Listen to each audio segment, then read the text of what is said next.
ये देखें, ये रात के टाइम घर में इस टाइम लाइट नहीं है। आपको रात के टाइम दिखाता हूँ घर का रिव्यू। ये सीढ़ियों ऊपर जाती हैं, ये बाकी आगे से घर, इस टाइम लाइट नहीं है। ये साइडों में बाकी अंदर 5 कमरे, ये बावर्ची खाना है। अंदर 5 कमरे, एक सामने, 2 इस तरफ, 2 इस तरफ।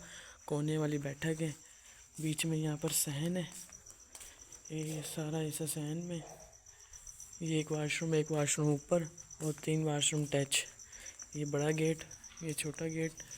ये ऊपर ये जालियाँ लगी हुई हैं, आपको नज़र नहीं आती होंगी, इस टाइम रात के टाइम है। ये यहाँ पर अंदर करंट छोड़ देते हैं रात को।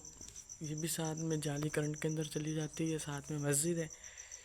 ये बाकी सीधा ऊपर की तरफ जाता है। ये पार्क है, छोटी सी पपीता लगा हुआ है यहाँ पर। उसके बाद मिर्ची लगी हुई है, फूल वगैरह लगे हुए हैं, और भी काफ़ी कुछ है। सब्ज़ी है, कुछ पपीते लगे हुए हैं, 2-3 दफ़ा खा लिए छोटे छोटे। बाकी ये सारा घर